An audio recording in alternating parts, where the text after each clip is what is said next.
2008-এর নির্বাচনেও অনেকে বলে সুষ্ঠু হয়েছে, কিন্তু সেখানেও কিন্তু একটা সূক্ষ্ম কারচুপির মতো হয়েছে বলে অনেকে একটা স্কুল অফ থট আছে। আমি একজন নারী ভোটার, আমি একজন নারী ক্যান্ডিডেট, তো সব মিলিয়ে কতগুলো কথা বলি। আমি নির্বাচন ব্যবস্থার প্রত্যাশা, আপনারা বলেছেন প্রত্যাশা এবং চ্যালেঞ্জ, প্রত্যাশাও অনেক বেশি, চ্যালেঞ্জও অনেক বেশি।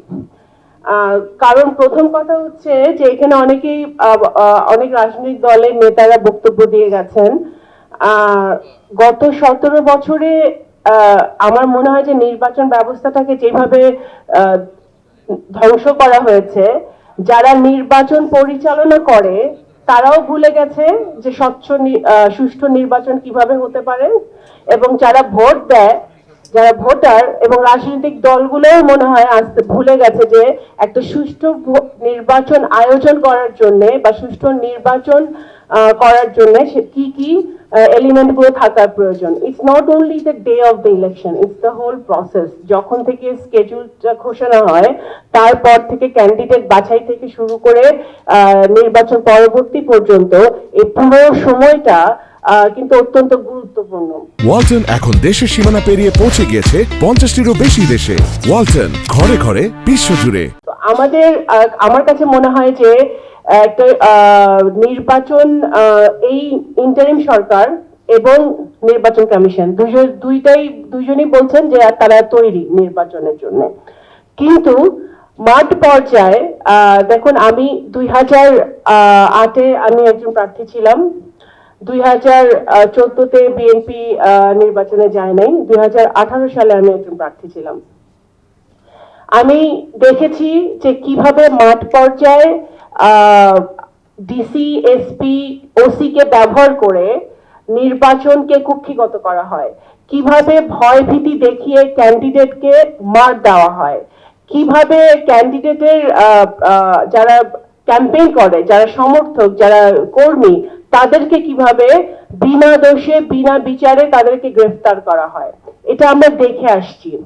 এবং 2008-এর নির্বাচনেও অনেকে বলে সুষ্ঠু হয়েছে, কিন্তু সেখানেও কিন্তু একটা সূক্ষ্ম কারচুপির মতো হয়েছে বলে অনেকে একটা স্কুল অফ থট আছে। আমরা যেটা বলতে চাই যে আজকে যদি নির্বাচনটাকে সুষ্ঠু করতে হয়, প্রথমে নির্বাচন কমিশনটাকে স্বাধীন, মানে ইন্টেনশনটা থাকতে হবে, স্টেক হোল্ডার কারা কারা, 1 নম্বর নির্বাচন কমিশন, 2 নম্বর পলিটিক্যাল পার্টি, 3 নম্বর ভোটার, এবং যেই সরকারের অধীনে এই নির্বাচনটা হবে, নেক্সট নির্বাচন, এই বর্তমান প্রফেসর ইউনূসের সরকার, এই চারটা স্টেক হোল্ডার এবং অ্যাডমিনিস্ট্রেশন, এরা যদি ইন্টেনশন থাকে যে আমি, এই যে একজন বললেন, আমাদের একজন চলে গেছেন খেলাফত মজলিসের একজন নেতা, উনি বলে গেলেন যে জুলাই সনদ বাস্তবায়ন না হলে সুষ্ঠু নির্বাচন হবে না।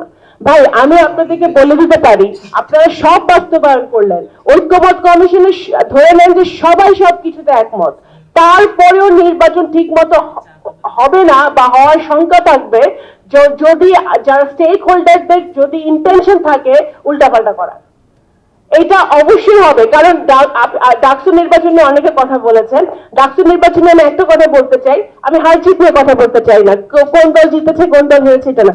কথা হলো, আমরা দেখছি যেই প্রার্থীরা, স্বতন্ত্র প্রার্থীরা বা যেসব প্রার্থীরা কমপ্লেন করেছে, জিতেছে, তারাও কিন্তু কমপ্লেন ছিল, অনেকগুলা অ্যালিগেশন কিন্তু ছিল, সেই অ্যালিগেশন গুলা ডিসরিগার্ড করা হয়েছে, তাদেরকে বলা হয়েছে যে এগুলো কোনো কিছু হয় নাই, ছোটখাটো ভুলভ্রান্তি ছাড়া বড় দাগে নির্বাচন সুষ্ঠু হয়েছে।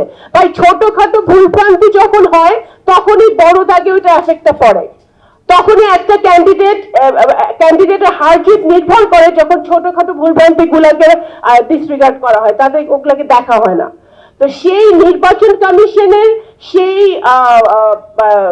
মানে ইকুইপড নাকি বর্তমান নির্বাচন কমিশন, অতটুক তারা শক্তিশালী নাকি, অতটুক তারা ইন্ডিপেন্ডেন্ট নাকি, যে সকল দলের, বড় দল হোক, ছোট দল হোক, মাঝারি দল হোক, কোন দলের মানে ইয়ের থেকে, প্রেশার থেকে, উপরে থেকে একটা লেভেল প্লেইং ফিল্ড তৈরি করে একটি নির্বাচন, তারা সুষ্ঠু নির্বাচন তারা দিতে পারবে, সেইটা আগে তাদেরকে এনশিওর করতে হবে। এবং তারা এনশিওর কিভাবে করছে আমি জানি না, তারা বলতেছে একটা, যেটা সিসিটিভির কথা আসছে, সিসিটিভি তো থাকতেই হবে ভাই। সিসিটিভি না থাকলে এই যে ব্যালট বাক্স তুলে নিয়ে যাওয়া, মহড়া দেওয়া, এই যে সশস্ত্র, আমরা সশস্ত্র নির্বাচন দেখছি, আমরা দেখছি যে সরকারি দল অস্ত্র নিয়ে ঢুকে গেছে কেন্দ্রের ভিতরে।